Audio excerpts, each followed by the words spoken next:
جو لوگ کمزور ذہن رکھتے ہیں ساری زندگی فیصلہ ہی نہیں ہوتا، کوئی ڈرتے رہتے ہیں، سہمے سہمے وقت گزارتے ہیں، اپنے آپ کو یہ جو ایمان ہوتا ہے یہ بندے کو طاقتور کرتا ہے، بندہ مضبوط ہو جاتا ہے۔ مجھے بتائیے نا، جب ایمان پکا ہو کہ روزی دینے والا اللہ ہے تو پھر بندہ کسی مالدار آدمی کے پیچھے کبھی بھاگتا ہے، کبھی کسی بڑے آدمی سے ڈرتا ہے؟ جب اسے پتا ہو کہ عزت اور ذلت اللہ کے دستے قدرت میں ہے، پھر وہ سیاستیں، سازشیں یہ کام کرتا ہے۔ تو پہلے تو مضبوطی ایمان درکار ہے ہمارے بچوں کے اندر، ہمارے مزاجوں کے اندر۔ جب تک وہ مضبوطی ایمان، حضرت مولا علی شیر خدا کرم اللہ تعالی وجہ الکریم ایک دفعہ بڑے علیل ہو گئے، کمزوری آ جاتی ہے، بندہ بیمار ہو جاتا ہے۔ تو ہمارے ہاں بیمار لوگ بعض اوقات ایسا جملہ بولتے ہیں جو کفر کے زمرے میں چلا جاتا ہے۔ آپ پریشان ضرور ہیں، تکلیف میں ضرور ہیں، لیکن آپ بات وہی کریں گے جو شریعت اجازت دیتی ہے۔ حضرت علی شیر خدا شدید علیل تھے، ایک صحابی تیمارداری کرنے گئے تو حضرت مولا علی کا چہرہ دیکھ کے پریشان ہو گئے، کہنے لگے آپ تو بڑے سخت علیل ہیں، اللہ خیر کرے، اللہ تعالیٰ آپ کو صحت دے۔ تو حضرت علی کہنے لگے تو فکر نہ کر، مجھے اس بیماری سے کچھ بھی نہیں ہوگا۔ نے کہا کیوں؟ فرمانے لگے مجھے نبی پاک علیہ السلام نے فرمایا تھا علی اس وقت دنیا سے جاؤ گے جب داڑھی خون سے رنگین ہو جائے گی، تو اس کا مطلب ہے میں خنجر کے وار کے ساتھ شہید کیا جاؤں گا، میں بیماری سے دنیا میں نہیں جاؤں گا، میں یہ بیماری سے مجھے کچھ بھی نہیں ہوگا، اللہ مجھے شفا دے دے گا، چونکہ حضور نے فرمایا کہ ساڈے نبی دی زبان ساڈے واسطے قرآن۔ تو سب سے پہلے تو اپنے ایمان کے اندر، توکل کے اندر مضبوطی پیدا کریں۔ مسلمان دیکھو نا، نماز پڑھنے سے روزی میں برکت ہوتی ہے، تو پھر اس کا مطلب یہ ہے کہ جب ٹائم آئے نا نماز کا تو گاہک جتنے مرضی کھڑے ہوں پھر دکان بند کرنی چاہیے، پھر نماز پڑھنی چاہیے، کیونکہ روزی تو اللہ نے دینی ہے، گاہکوں نے تو دینی۔ تو سب سے پہلے ضروری ہے مضبوطی ایمان، توکل، اللہ کی ذات پر بھروسہ۔ آپ کبھی میدان کربلا کا پورا نقشہ اپنے سامنے رکھیں نا، دو چیزیں ہیں، امام حسین کو نظر آ رہا ہے اب شہادت ہو جائے گی، اتنی بڑی فوج آئی ہے، خدا کی حکمت کے تقاضے سمجھ میں آ رہے ہیں، حالات کیا ہوں گے سمجھ آ رہی، پر ایک لمحے کے لیے بھی ان کا توکل کمزور نہیں ہوا۔ اپنے رب پر جو مضبوط بھروسہ ہے، سیدہ طیبہ طاہرہ حضرت فاطمہ الزہرا رضی اللہ تعالیٰ عنہ اونٹ کے بالوں کی بنی ہوئی چادر اوڑھ کر چکی پیس رہی تھی۔ یہاں بیویاں بڑا روتی ہیں، غریبی بڑی ہے، بڑی غریب بھی ہے، حالانکہ اب کون بندہ پیوند والے کپڑے پہنتا ہے جی؟ اب تو بڑی مشکل سے وہ لوگ ملتے ہیں جو جوتا ٹوٹ جائے تو گانٹھ کے پہنے، ورنہ تو نئے جوتے آ جاتے ہیں۔ حضرت سیدہ پاک اونٹ کے بالوں کی بنی ہوئی چادر اوڑھ کے چکی پیس رہی تھی۔ نبی پاک صلی اللہ علیہ وسلم نے دیکھا، آنکھوں میں آنسو ضرور آئے، پر محبوب نے فرمایا فاطمہ دنیا میں تھوڑی سی تکلیف برداشت کرو، قیامت کی ساری عزت اللہ آپ کو ہی عطا فرمائے گا۔ تو توکل کی مضبوطی، اللہ کی ذات پر بھروسہ، اپنے رب کریم کے ساتھ امیدوں کا وابستہ کرنا، اس سے مضبوطی آئے۔ دوسرا فرمایا وَعَمِلُوا الصَّالِحَاتِ، بہترین عمل کیا جائے زندگی میں، نیک اعمال کیے جائیں، وقت ضائع نہ کیا جائے، ہر وقت کوئی نہ کوئی کام بندہ کرتا رہے۔ یہاں بہت سارے لوگ ہیں جن کو لوگ نیک کہنا شروع کر دیتے ہیں نا، وہ سمجھ لیتے ہیں شاید ہم سچی مچی نیک ہیں۔ لوگ جو کہتے ہیں حضرت صاحب کی بلا، پیر صاحب کی بلا، میں یہ طالب علموں کو، دوستوں کو، بلکہ اپنے آپ کو بھی کئی دفعہ کہتا رہتا ہوں، اپنے آپ کو سمجھاتا ہوں کہ یہ لوگ تجھے کہہ رہے ہیں حضرت صاحب، یہ تو رات کو تو اپنے آپ سے پوچھنا، اپنے رب سے پوچھ، کبھی موقع ملے تو اپنی گریبان میں جھانک، غور کر کے تیری کیفیت کیا ہے، تنہائی میں تیرا دل اللہ سے جڑتا ہے کہ نہیں، عبادت میں دل لگتا ہے کہ نہیں، خدا کا خوف دل میں رہتا ہے کہ نہیں، غریب کی محبت، عزیزوں قربت والوں کا احساس طبیعت میں موجود رہتا ہے کہ نہیں۔ ویسے تو میرا مطلب ہے، لوگ کہہ دیتے حاجی صاحب آپ بڑے سخی ہیں، تو اس سے تو نہیں نا بندے نے سخی ہونا، سخی تو تب ہونا ہے جب اللہ کی بارگاہ میں مقبول ہوگا۔ اعمال صالحہ، نیک کام، اور وہ کرتا رہے بندہ، کوئی بھی کام اسے نیکی کا مل جائے نا۔ دیکھنا اپنا معیار ہر انسان نے بنایا ہوتا ہے کامیابی کا۔ کچھ لوگوں کا خیال یہ ہوتا ہے کہ بچے میرے پڑھ گئے، اپنی اپنی جگہ پہ سیٹ ہو گئے، میں اب بڑے سکون میں ہوں۔ کچھ کی رائے یہ ہوتی ہے کہ میں نے سب بچے بچیوں کا بیاہ کر دیا ہے، گھر میرا بن گیا ہے، اب میں بڑے آرام میں ہوں، قرار میں ہوں، سکون میں ہوں۔ تو اپنی اپنی رائے ہوتی ہے، لیکن حقیقت وہ ہے، اصل وہ ہے جسے اللہ کے قرآن نے بیان کیا۔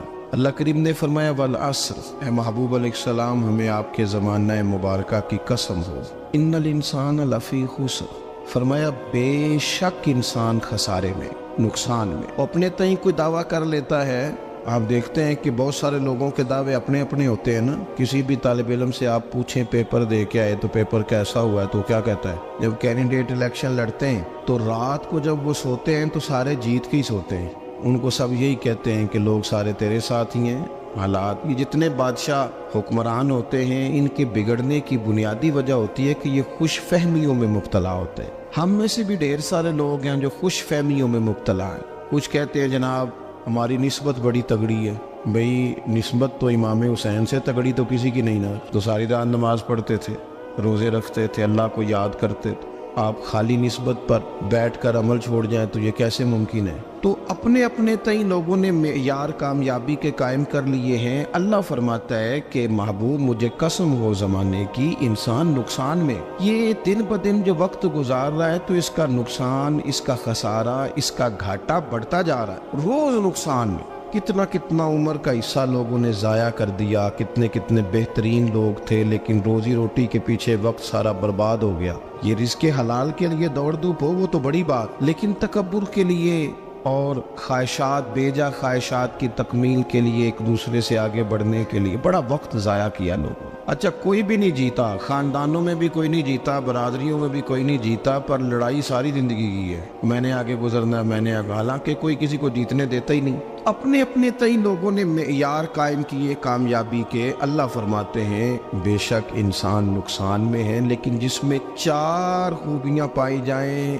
اللہ کا قرآن کہتا ہے وہ بندہ کامیاب ہو. کون کون سی؟ الا الذین آمنوا. سب نقصان میں نہیں سوائے ان لوگوں کے جو ایمان لائے. سب سے پہلے کیا کرے؟ ایمان ہو اس کے پاس، مضبوط ایمان. وعملوا الصالحات، اور ایمان بھی لائے اور نیک کام بھی کرے.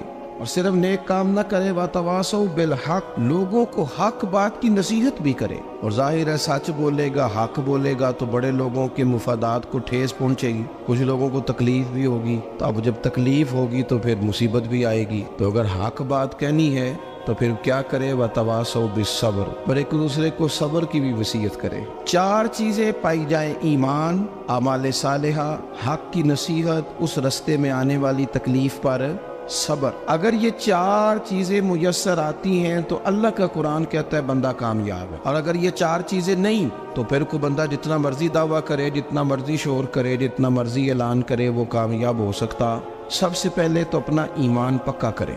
یہ جو کچی پکی باتیں کرتے ہیں نا لوگ، مسلمان جو ہوتا ہے نا، مسلمان وہ لاوارث نہیں ہوتا، وہ وارث والا ہوتا ہے. اس کا رب ہر وقت اپنی رحمت سے اس کی حفاظت کرتا ہے. مسلمان ہر وقت نبی پاک علیہ السلام کی نگاہ کرم میں رہتا ہے. اسے کمزور باتیں نہیں کرنی چاہیے کہ میرے کو پیچھے چڑھ گیا تو پتہ نہیں کیا ہو جائے گا، برادری مخالف ہو گئی تو پتہ نہیں کیا ہو جائے گا، سچ بول دوں گا تو لوگ پتہ نہیں مجھے مار دیں گے. ایسا ہو نہیں سکتا. چھری حضرت ابراہیم چلائے بھی نا تو حضرت اسماعیل کے حلق پہ چلنا اس نے تب بھی ہے جب اللہ حکم کرے گا. تو اللہ کی حکمت ہوگی، حکمت الہی ہوتی ہے تو کوئی کام ہوتا ہے، ورنہ ہوتا. تو اپنی طبیعت میں مضبوط ایمان، توکل، اللہ پہ بھروسہ، مضبوطی افکار کی، کچی باتیں نہیں. دیکھو نبی پاک صلی اللہ تعالی علیہ وسلم نے فرمایا نیکی کو کبھی حقیر نہیں سمجھنا، کبھی حقارت سے نہیں نیکی کرنی کہ یہ بڑی چھوٹی ہے تو میں اس کو کروں. آپ فرمایا کبھی حقیر نہ سمجھنا، نیکی کا کام جو بھی ملے کر دینا.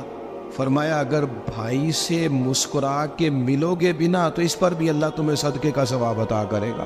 ہم تو اس دین سے کے ماننے والے ہیں جو کہتے ہیں تو گلی سے روڑا اٹھا دے، کانٹا اٹھا دے، کسی کی تکلیف دور کر دے، کسی اس پر گنجائش کر دے، کسی کے لیے آسانی کر دے. جو بھی خیر کا کام میسر آئے پورے دن میں اسے چھوڑے نہیں. صبح گھر سے نکلے، وہ ایک صحابی تھے، غالباً تابعی تھے، تو بازار جاتے اپنے غلام کے ساتھ تو سارا بازار گھوم کے واپس آ گئے. خادم نے کہا جناب کو نہ کوئی خریدا نہ کچھ بیچا. تو آپ سارا بازار گھوم کے آ گئے. فرمانے لگے تیرا کیا خیال ہے؟ میں نے کچھ بھی نہیں کیا.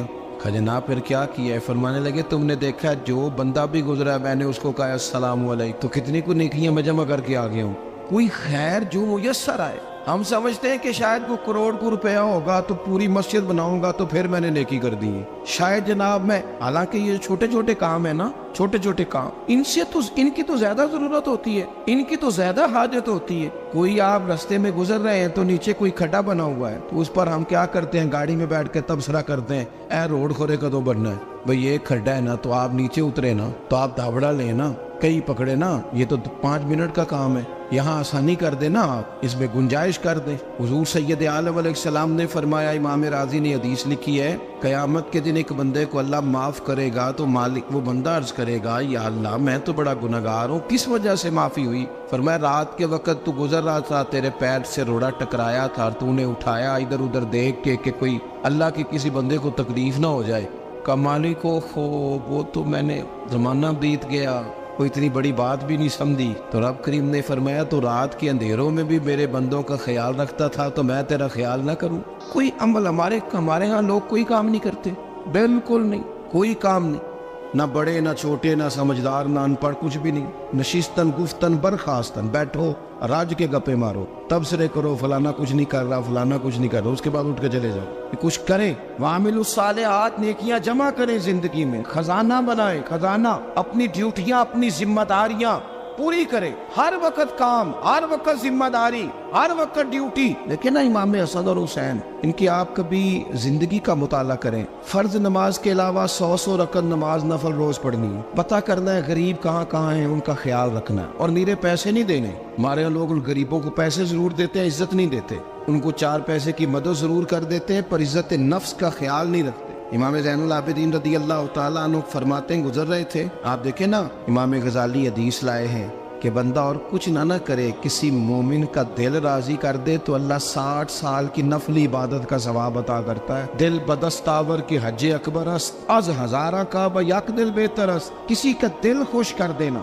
اس کو راحت دے دینا، اس کو قرار دے دینا، اس کے لیے کوئی ایسا سامان کر دینا کہ بندہ مطمئن ہو جائے، سکون ہو جائے۔ یہ ہمارے ہاں جو لوگ ہوتے ہیں نا، سرکاری ملازمین، ڈیوٹیوں والے، ان کی طبیعتوں میں تلخی ہوتی ہے۔ یہ اگر صرف پیار کرنے لگ جائے نا، سے وابستہ لوگ میرے آپ میں سے ہیں، تو میں ان سے کہتا ہوں کہ شفا تو اللہ نے دینی ہے، چلو تم دعائی تو آج کے دیا کرو نا، تم آنے والے کی بات تو توجہ سے سنو۔ وہ بیچارہ اپنی بات، ہمارے بزرگ تھے تو تعویذ لکھا کرتے تھے، بڑے عالم تھے، مجھے کچھ تھوڑی سی نا میرے دل میں ان کے بارے میں خفگی رہتی تھی کہ آپ اتنے بڑے عالم ہیں، آپ کتاب لکھیں، آپ تعویذ لکھ رہے ہیں، اور پھر لوگوں نے کمائی کرنی ہوتی ہے، آپ تو مفت دیتے ہیں سارا کچھ، اتنی لمبی ڈیوٹی، سارا دن بیٹھے رہتے ہیں آپ اور لکھتے تعویذ ہیں۔ میں نے ایک دن ان سے گزارش کی، میں نے کہا شیخ آپ بڑے آدمی، جن لوگوں کو اللہ نے رسوخ فی العلم عطا فرمایا ہوتا ہے، ان میں سے آپ، اللہ نے آپ کو پختگی دی ہے، علم شعوری عالم ہے آپ، سارا دن تعویذ۔ فرمانے لگے یار میں تعویذ نہیں لکھتا، اصل مسئلہ یہ ہے کہ جو تعویذ لینے آتا ہے وہ اپنا سارا دکھ سناتا ہے، تو میں تعویذ نہیں لکھتا، میں نہ بس لوگوں کے کلیجے ٹھنڈے کرتا ہوں۔ میں کسی کا، اب تو بچوں کے پاس ٹائم ہی نہیں، وہ تو ابا کا دکھ نہیں سنتے، تو بیٹھتے ہی نہیں۔ اماں کہہ رہی ہوتی ہے کہ پتر کو 10 منٹ میرے پاس بھی بیٹھا کر، لیکن پتر مصروف بڑا ہے، ویڈیو چڑھانی ہے اس نے۔ ہم الجھ گئے۔ یہ چیزیں انسان کو نفسیاتی طور پر کمزور کر دیتی ہیں۔ جو لوگ زیادہ یہ کام کرتے ہیں ان کے حافظے کمزور ہو جاتے ہیں، وہ الجھ جاتے ہیں، انہیں پتہ نہیں ہوتا رات میں نے کیا کہا تھا، صبح میں کیا کہہ رہا۔ ہر وقت نہیں، ضرورت کے وقت، ہر ٹائم نہیں، مخصوص اوقات میں۔ حضرت امام زین العابدین رضی اللہ تعالیٰ عنہ فرمانے لگے، ہم گزر رہے تھے، امام حسین ساتھ تھے، تو رستے میں نہ کچھ غربا، غریب لوگ بیٹھ کے کھانا کھا رہے تھے، کہتے ہماری ان پر نظر پڑی، تو انہوں نے حضرت امام حسین رضی اللہ تعالیٰ عنہ سے کہا حضور آئیے، تشریف لائیے، کھانا کھائیے۔ وہ ضروری نہیں ہوتا آپ کو سب کا کھانا پسند ہی آئے، ٹیسٹ اپنے اپنے ہوتے ہیں، یہ ضروری تو نہیں۔ کھانا پسند نہ بھی آئے تو دل تو پھر بھی راضی رکھنے چاہیے۔ قربان جائیں، نبی پاک نے کس طرح ہماری تربیت کی۔ حضرت عائشہ صدیقہ رضی اللہ تعالیٰ عنہ فرماتی ہیں، کریم محبوب کا میں نے یہ طریقہ دیکھا کہ اگر کھانا ناپسند ہوتا تو چھوڑ دیتے، پر کبھی اس میں سے نقص نہ نکالتے، عیب جوئی نہ کر۔ گرمی کے موسم میں کھڑی ہے بیچاری خاتون، اور کتنی مشقت سے اس نے کھانا بنایا، اور کتنی گرمی سہی ہے چولہے کے سامنے، لیکن صاحب کو کھانا رکھا ہے تو وہ کہتے ہیں یہ تو کی پکایا ہے، وہ کھانے والی چیز ہے بھائی، اس طرح کرنا، اب جو اگلی انڈیا وہ تو پکا، آنا تو کھڑا ہو۔ یہ پتہ چلی یہ کام کتنی مشقت کا ہے۔ زندگی میں کچھ تھوڑا سا دوسروں کا خیال رکھنا، یہ بھی تو دین کا حصہ ہے۔ آپ اپنی زندگی میں ہمیشہ اپنے لیے سوچیں، کسی اور کا سوچیں ہی نہ۔ تو میرے عزیز یاد رکھیں گے آپ، امام زین العابدین کہتے ہیں نبی پاک صلی اللہ تعالیٰ علیہ وآلہ وسلم نے نا حضرت امام علی مقام کی، امام حسن اور حسین کی اس طرح سے کچھ تربیت فرمائی تھی کہ غریب پروری ان کے اندر رچ بس گئی۔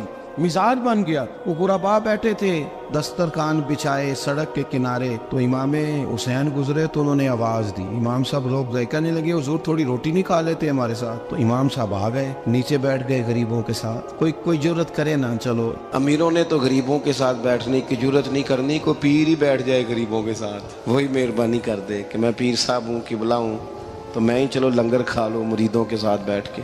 ہماری تو محفلوں میں بھی نا جی نعت خانوں کا, مولویوں کا, دوسروں کا کھانا اور ہوتا ہے, اور غریب آدمی کو شاپر میں چاول ڈال کے دیتے ہیں اور ساتھ اسے کہتے ہیں یہ لنگر شریف ہے. بھئی اگر یہ شریف ہے, تبرک ہے, تو اے پیر صاحب نو نہیں سی لنگدا, اڑتا ہے گلے میں لنگر ان کو. یہ لنگر شریف جو ہے یہ نعت خان کو بھی تو گزرنا تبرک ہے کہ نہیں؟ ہاں نہ تو کرو نا, تو جیڑی زیادہ تبرک والی شے ہے وہ پیرانو بھی تو کھانی چاہیے نا. نعت خان کو اس کے لیے علیحدہ سے مرغ مسلم اعلیٰ کھانے. میں اکثر دوستوں سے کہتا ہوں چلو میلاد شریف پہ ہی صحیح سب کے لیے اچھا کھانا پکاؤ. چلو جس غریبوں کے بچوں کو بیچاروں کو سارا سال وہ بوٹیوں کے لیے لڑتے ہیں, تم میلاد پہ ہی اچھی روٹی پکا دو, تو بچہ جب کھائے گا نا بہت ساریاں بوٹیاں اور چاول, اور اپنے ابا سے پوچھے گا کہ ابا جی آج کی گل ہے, تو ہو سکتا ہے غریب باپ رو ہی پڑے اور اسے کہے پتر تو آج راج راج کے کھاج ساڈے نبی پاک دا میلاد شریف. تو امام حسین رضی اللہ تعالیٰ عنہ نا آ کے غریبوں کے بیچ بیٹھ گئے زمین پہ. انہوں نے کہا کھائیے, تو وہ جس طرح وہ کھا رہے تھے نا سادے برتنوں میں امام حسین کھانا کھانے لگ گئے. میں نے کہا خیر کا کام کوئی بھی ملے اسے ضائع, چلو اور کچھ نہیں کر سکتے تھے کسی کو سڑک ہی پار کرا دے نابینا کو, چلو اور کچھ نہیں کر سکتے تو آپ کو پتہ ہے کہ سامنے والا بوجھ لے کے گزر رہا ہے, آپ تھوڑا سا ہٹ جائیں روڈ سے, اسے گزر لینے دیں. کوئی تو کام زندگی میں کوئی ارادہ تو خیر کا بندہ کرے. امام حسین بیٹھ گئے, ان کے ساتھ روٹی کھائی, تھوڑی دیر کے بعد اجازت لی, فرمایا جاؤں؟ کہنے لگے حضور اور کھائیے. فرمانے لگے میں تو ابھی روٹی کھا کے آیا تھا اور آج تک ایسا نہیں ہوا کہ دوبارہ کھانا کھاؤں, ایک لقمے کی بھوک نہیں تھی, جتنا بھی کھایا ہے نا یہ تمہارا دل خوش کرنے کے لیے کھایا ہے. غرباء مساکین کی وعامل الصالحات, ایماندار بندہ ایمانداروں جیسے کام کرتا ہی اچھا لگتا ہے. 25 حج کیا امام حسن اور حسین نے مدینے سے مکے پیدل جا کے. میں کہتا ہوں چلو ہم باجماعت نماز ہی پڑھ لیا کریں. چلیں حضور صلی اللہ علیہ وسلم نے فرمایا فجر کی نماز پڑھ کے بیٹھ جاؤ, اشراق چاشت تک اللہ کا ذکر کرو, 2 نفل اشراق کے 2 چاشت کے پڑھ لو, اللہ 2 حج اور 2 عمرے کا ثواب عطا کر دے گا. مشکل کام تو نہیں. اہل بیت نے ہمیں سبق یہ پڑھایا ہے, حضور کے اصحاب نے ہمیں سبق یہ پڑھایا. تیسری بات فرمایا وَتَوَاصَوْا بِالْحَقِّ, صرف یہ نہیں کہ تم نماز پڑھ کے تو بیٹھ جاؤ, تم نے نا بے نمازی کو نماز کی دعوت بھی دینی ہے. مظلوم پر ظلم ہوتا رہے اور کونے میں چپ کر کے بیٹھے نہیں رہنا, بلکہ اگر ہاتھ پکڑا جا سکتا ہے تو ظالم کا ہاتھ پکڑنا ہے. نبی پاک علیہ الصلوۃ والسلام نے فرمایا اپنے بھائی کی مدد کرو چاہے وہ ظالم ہو یا مظلوم ہو, بھائی کی مدد کرو چاہے ظالم ہو یا مظلوم ہو. تو صحابہ نے عرض کی یا رسول اللہ صلی اللہ تعالی علیہ وسلم یہ مظلوم کی مدد تو سمجھ میں آتی ہے, یہ ظالم کی مدد کیسے کریں؟ نہیں سمجھ آ رہی ہے آپ کو بات؟ یا رسول اللہ صلی اللہ تعالی علیہ وسلم مظلوم کے ساتھ کھڑا ہونا تو ہماری عقل میں آ گیا, تو ظالم کی مدد کیسے کرنی ہے؟ نبی پاک صلی اللہ تعالی علیہ وسلم نے فرمایا ظالم کو ظلم کرنے سے روک دو, تم نے اس کی مدد کر دی, اسے باز کرو. لیکن ہم تو اتنی جرت ہی نہیں رکھتے بدی کو بدی کہنے کی, اتنی طاقت ہی نہیں ہوتی. جھوٹ کو جھوٹ کہنے کی ہمت, ہمارے گھر میں سارا کچھ ہو رہا ہوتا ہے, ہمیں پتہ ہوتا ہے کہ فلاں جگہ پہ ہمارا قبیلہ ہماری برادری غلط ہے, پر اتنی جرت کرتے. ہم سچ بولتے ضرور ہیں پر دوسروں کے بارے میں, اپنے بارے میں سچ بولنے کو تیار نہیں ہوتے. جرت کا مظاہرہ کریں, زندگی میں حق کو حق کہنا سیکھیں, غلط کو غلط کہنا سیکھیں, جھوٹ کو جھوٹ کہیں, بدی کو بدی کہیں, سچائی کا ساتھ دیں ہمیشہ. ہم نے جب تک دیکھو نا ظلم ہوتا رہے, زیادتی ہوتی رہے, اپنا دروازہ اندر سے بند کر لو, پتر باہر نہ جانا. کیوں جی؟ باہر اس پہ ظلم ہو رہا ہے, ان کے گھر آگ لگی ہے, کو ہمارے گھر تو نہیں نہ لگی. یاد رکھنا پڑوسیوں کی آگ نہ بجھاؤ گے تو اپنے گھر بھی آ جائے گی. اگر مظلوم کا ہاتھ نہیں پکڑو گے تو ظالم دلیر ہو جائے گا. اور ہمارے جتنے بھی بزرگ گزرے انہوں نے ظالموں کو ظالم کہا. امام احمد بن حنبل نے جیل کاٹی, امام اعظم ابو حنیفہ نے جیل کاٹی. آج کل لوگ کہتے ہیں مولانا صاحب آپ نے نا جناب غلط کو غلط نہیں کہنا, سیاست کی بات نہیں کرنی. کیوں جی؟ کس لیے نہیں کرنی؟ سیاست تو تدبیر کا نام ہے. بنو اسرائیل میں جتنی بھی تدبیر ہوتی تھی وہ سارے انبیاء کیا کرتے تھے. کیوں نہ بات کریں؟ یہ جن کرسیوں پہ آج تم نے ظالموں جابروں کو بٹھایا، یہ کرسی تو حضرت ابوبکر صدیق جیسے لوگوں کی ہے، یہ تو حضرت عمر جیسے لوگوں کی سیٹ ہے، حضرت عثمان غنی جیسے لوگوں کا کام ہے، مولا علی جیسے لوگوں کا کام ہے۔ غلط جگہوں پہ غلط لوگ بٹھا دی، اور پھر جھوٹے کو جھوٹا بھی نہ کہیں، ظالم کو ظالم بھی نہ کہیں۔ ہم سے نہ رقم ہوں گے قصید یزید کے، کیونکہ ہم لوگ تو حسین کے سیرت نگار ہیں۔ یہ کیا بات ہوئی؟ آپ سچی بات ہی نہ کریں، کلمہ حق کہیں، ہمیشہ کھری بات کہیں، سچی، گرچہ اپنا نقصان ہو، حق کے ساتھ کھڑے ہونا سیکھیں۔ وتواصوا بالحق، ساری آسانی تھی، امام حسین کو کوئی مسئلہ نہیں تھا، آرام سے بیٹھے تھے۔ آج کتنے موجوں میں بیٹھے ہیں، پیر صاحبان، مولوی صاحبان، خطیب صاحبان، سیاستدان، وڈیرے، موج لگی ہوئی ہے، کسی کو کچھ نہیں کہنا، کچھ کہیں گے تو پھر بندے مخالفت کریں گے۔ تو امام حسین مسجد نبی میں جمعہ پڑھاتے تھے، چپ کر کے بیٹھے رہتے،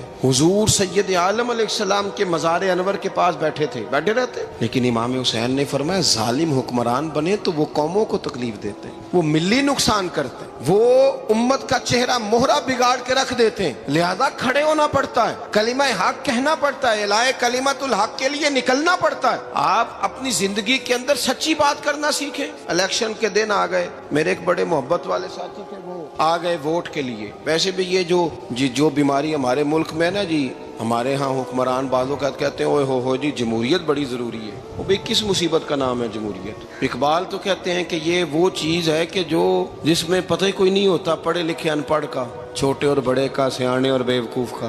جمہوریت وہ طرز حکومت ہے کہ جس میں بندوں کو گنا کرتے ہیں، تولا نہیں کرتے رہتے ہو ہر وقت۔ قوم کو اس کا حق ملنا چاہیے، غریب کی مدد ہونی چاہیے، انصاف ملنا چاہیے۔ باقی یہ تمہاری کہانیاں ہیں ڈکٹیٹرشپ اور جمہوریت، اور ہمیں تمہاری سمجھ بھی نہیں آتی۔ ہر ڈکٹیٹر کے ساتھ ہوتے ہو، باتیں جمہوریت کی کرتے ہو، جہاں تمہارا دل کرتا کھڑے رہتے ہو۔ ہمیں تو کوئی اس سے غرض نہیں، کام ہونا چاہیے، بلکہ جو لوگ قوت نافذہ رکھتے ہیں انہیں سمجھنا چاہیے کہ ملک کی بھاگ دوڑ ہمیشہ مضبوط ہاتھوں میں رہے، اور وہ اس طرح کا نظام وضع کریں، مل بیٹھیں سارے ادارے کہ غریب کی سنی جائے۔ وہ مجھے بڑی اچھی طرح یاد ہے جب وہ ایک حکومت ختم ہوئی اور جو ایک فوجی رہ کے گئے تھے 11 سال، ان کی حکومت آئی تو میں باہر نکلا تو ایک بزرگ تھے، وہ صبح صبح ناشتہ بیچا کرتے تھے ہمارے علاقے میں، چاول اور چنے بنے۔ تو میں نے ان سے کہا بزرگوں پتہ لگا جی رات دی حکومت بدل گئی ہے۔ تو فرمان لگے پتر جیڑا مردی بھی آ جائے، میں تو چاول بیچ کے روٹی کھانی، ہمیں تو ان سے غرض ہی نہیں، اللہ جانے کون آیا کون گیا، تو کھیل تماشا بنایا ہوا ہے۔ تو جھوٹے کو جھوٹا کہیں۔ میرے ایک دوست ہیں الیکشن لڑتے ہیں، مجھے ایک دفعہ آ کے کہنے لگے آپ نے کبھی ووٹ نہیں ڈالا، اس دفعہ ضرور ڈالیں۔ میں نے کہا نہیں ڈالتا میں۔ کہنے لگے ووٹ قوم کی امانت ہے، تو میں نے کہا امانت کسی بے ایمان کو دے دوں؟ امانت تو امانت دار کو دی جاتی۔ نہیں سمجھے آپ بات؟ یہ سارے کہتے ہیں نا ووٹ قوم کی، تو امانت کس کو دینی چاہیے؟ صحیح بتاؤ۔ چلو ہوں تسی بولنا نہیں، بس دل وچ گل رکھنی، دل وچ دیندے ویسے امانت دارا نہیں ہو نا؟ نہیں، میں نے کہا بولنا نہیں، ہمیں کسی نے پتہ نہ لگ جائے، دیتے ویسے امانت داروں کو ہی ہو نا۔ یہ اپنے دل سے پوچھو، فیصلہ لو، اللہ سے ڈرو۔ ظالم کا مددگار ظالم ہوتا ہے، ظالموں کا مددگار ظالم ہوتا ہے۔ وہ تیرے میرے ووٹ پر جیت کر جب ظلم کرے گا تو پھر کون ہے جو یہ دعویٰ کرے گا کہ جناب میں ظالم کا مددگار نہیں؟ سوچو سمجھو، غور کرو۔ امام حسین رضی اللہ تعالیٰ عنہ نے فرمایا سچ کو سچ کہیں گے، جھوٹ کو جھوٹ کہیں گے۔ یہ نہیں ہو سکتا کہ جناب ظلم ہوتا رہے اور چپ رہے۔ اور یہ سبق کہاں سے پڑھا انہوں نے؟ مولا علی شیر خدا سے۔ جب حضرت عثمان غنی رضی اللہ تعالیٰ عنہ پر بلوائیوں نے حملہ کیا نا، تو چونکہ حضرت عثمان غنی خالو تھے امام حسن اور حسین کے، حضرت عثمان خالو ہیں، سگے خالو ہیں، تو حضرت مولا علی شیر خدا نے یہ نہیں کہا کہ پتر اتنے بندے آ گئے ہیں، تلواریں ہیں، محاصرہ ہے، باہر نہ نکلنا، بلکہ حضرت مولا علی نے خود اپنے دونوں بیٹوں کو تلواریں پکڑائیں اور حضرت عثمان غنی کے دروازے پہ کھڑا کر کے کہا پتر خیال رکھنا تمہارے ہوتے ہوئے کوئی بھی شخص حضرت عثمان غنی کا دروازہ نہ کراس کر پائے۔ خود اپنے بچوں، ہر جنگ میں حضرت علی ساتھ لے کے جاتے تھے۔ ہم تو بچوں کو دلیری سکھاتے ہی نہیں، بزدل۔ اور کچھ ہمیں بابے مل گئے، وہ کہندے منڈے نو سایا ہے، میں کہ بابے نو آپ سایا ہے، انہوں بھی کرو دم کراؤ، اس کو نظری سایہ آتا ہے۔ کیسے نادانوں سے پالا پڑ گیا۔ کیا ہوتا ہے وہ سایہ؟ اچھے بھلے سیانے نوجوان بتی بند کر کے اندر لیٹا ہوا ہے بچہ ہے، بابا کہہ گیا انہوں سایہ ہے۔ بابا کہڑا کہہ گیا جیڑا باہر روٹی لین آیا سی، بھی ایڈی پہنچی سرکار ہوندی تے ٹکر ہی گھر کھا لیندی۔ لوگوں کے قسمت کا حال بتاتا ہے، اپنی اتنی خراب ہے کہ مانگتا پھرتا ہے۔ کیا مذاق بنایا ہم نے اپنے ساتھ۔ تھوڑے سمجھدار ہو جائیں، ہر بندے کی بات کا اثر قبول نہ کیا کریں۔ مومن کے پاس طاقتیں ہوتی ہیں، جو جدھر لگاتا ہے چپ کر کے لگ جاتے ہو. ان الذین قالوا ربنا اللہ ثم استقاموا تتنزل علیہم الملائکہ. اللہ کہتا ہے تو ڈٹنا سیکھ، رب کا نام لے کے ڈٹ جا، رب تیری مدد کے لیے فرشتے بھی نازل کر دے گا. فرمایا یہ نبی مومنوں کے جانوں سے بھی زیادہ قریب ہے. ہم بڑا عام لفظ بولتے ہیں کہ فلاں چیز میرے دل کے بڑی قریب ہے، میری سوچ کے بڑی. جو لوگ دل کے قریب ہوتے ہیں ان کے پاس اٹھنے بیٹھنے کو دل کرتا ہے. تو اللہ کریم نے قرآن پاک میں فرمایا کہ یہ پیغمبر صلی اللہ علیہ وسلم تمہاری جانوں سے بھی تمہارے قریب ہے. اور حضور نے وضاحت کر دی، نبی پاک نے وضاحت کر دی.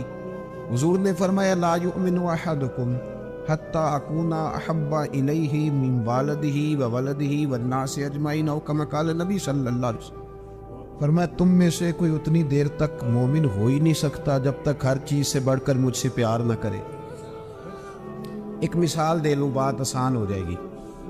جس گھر کے اندر پیسہ بے شمار ہو، دولت بے شمار ہو، مکان ایک نہیں چار ہو، اور دنیا کی ساری آسانیاں گھر میں موجود ہو، سارے دوست میری بات پہ توجہ کرنا، ہر شے ہو، بینک بیلنس بھی ٹھیک ٹھاک ہو، بچوں کا فیوچر سیف ہو، لیکن گھر کے اندر میاں بیوی کی صلح نہ ہو.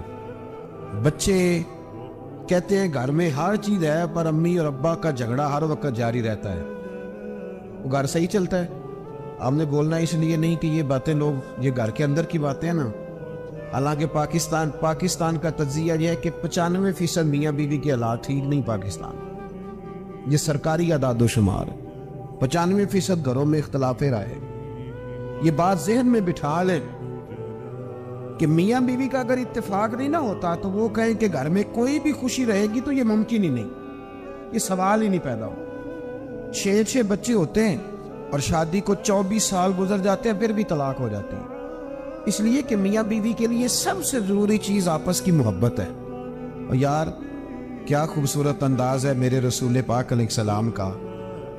جتنی شاندار طبیعت حضور نے مولا علی شیر خدا کی تھی اتنی کوئی کر سکتا ہے؟ اور جتنی اعلیٰ ترین تربیت اور حسن سیدہ فاطمہ کو اللہ نے دیا کسی اور کو مل سکتا ہے؟ لیکن میرے نبی پاک علیہ السلام نے ان کی شادی کے بعد ان کو اکٹھے بٹھا کے ان کے سر آپس میں جوڑ کے ہاتھ اٹھا کے دعا کی تھی کہ اے اللہ ان کے درمیان محبت پیدا فرما دے. میاں بیوی کے درمیان جو سب سے اہم چیز ہے وہ محبت ہے. بچے کہتے ہیں ہم کدھر جائیں، ابا کی سنے کہ اماں کی سنے؟ اور اکثر گھروں میں بچوں کی تربیت رک جاتی ہے اس لیے کہ میاں بیوی کا سلوک نہیں ہوتا، تباہی اتر جاتی. گھر کے اندر ہر شے ہے پر ان کا پیار نہیں. پتہ یہ چلا کہ گھر میں محبت نہ ہو تو گھر نہیں چلتا. اگر محبت کے بغیر ایک گھر نہیں چل سکتا تو محبت مصطفیٰ کے بغیر دین کیسے چلے گا؟ گھر نہیں چلتا میرے بھائی، ٹوٹ جاتا ہے، بکھر جاتا ہے. سارا کچھ ہونے کے باوجود میں نے مردوں کو روتے ہوئے دیکھا ہے، عورتیں تو روتی ہیں، میں نے مردوں کو روتے ہوئے دیکھا.